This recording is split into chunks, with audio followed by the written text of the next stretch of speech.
विघ्नहर्ता कोंबडी खत सप्लायर्स तलगरे। आमच्याकडे पॅकिंग मध्ये अंड्याच्या कोंबडीचा कोंबडी खत मिळेल। उच्च दर्जाचे नैसर्गिक कोंबडी खत पुरवणारे एक विश्वासार्ह नाव। मुख्य वैशिष्ट्य म्हणजे हे खत 100% सेंद्रिय व उच्च दर्जाचे आहे। जमिनीतील सूक्ष्म पोषक तत्वांचे प्रमाण वाढवून पिकांच्या मुळांची वाढ जलद होते व उत्पादन क्षमता वाढते। कोंबडी खताचे फायदे असे की जमिनीचा सेंद्रिय कर्ब मोठ्या प्रमाणात वाढतो, जमिनीचा पोत सुधारतो। ऊस, केळी, भाजीपाल्यासह सर्व पिकांसाठी उत्तम सेंद्रिय खत म्हणजे विघ्नहर्ता कोंबडी खत। आपल्या ऑर्डर नुसार फक्त 8 दिवसात खत थेट शेतावर उपलब्ध। ऑर्डर साठी संपर्क 72 49 35 87 96। रमेश बंडगर, सलगरे, तालुका मिरज।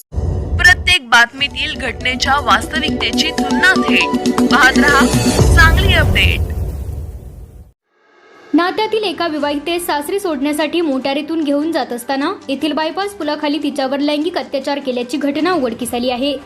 या प्रकरणी पीडित विवाहितेने संशयित सचिन सुरेश सूर्यवंशी वय वर्ष 45 राहणार घोरपडे नगर कात्रज पुणे आणि संशयित कुणाल भरत कोंडे वय वर्ष 27 राहणार गोकुळ नगर कात्रज पुणे यांच्या विरुद्ध सांगली शहर पोलीस ठाण्यात फिर्याद दिली आहे।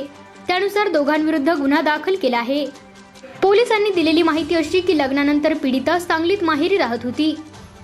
दिनांक 14 सप्टेंबर 2025 रोजी पीडितेच्या पतीकडील नातेवाईक सचिन सूर्यवंशी आणि पतीचा मित्र कुणाल कोंडे हे दोघे पीडितेकडे आले होते।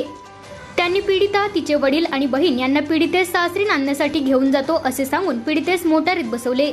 तेथून त्या पुण्याच्या दिशेने निघाले। सांगलीतील बायपास पुलाच्या खालील बाजूस निर्जन ठिकाणी रात्री 8:30च्या सुमारास मोटार थांबवली। तेथे पीडितेचा मोबाईल जबरदस्तीने काढून घेतला।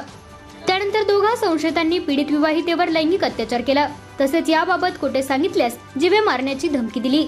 यामुळे पीडितेने हा प्रकार कोणाला सांगितला नव्हता, परंतु आई वडिलांशी चर्चा करून तिने शहर पोलीस ठाण्यात घडलेला प्रकार सांगून फिर्याद दिली आहे।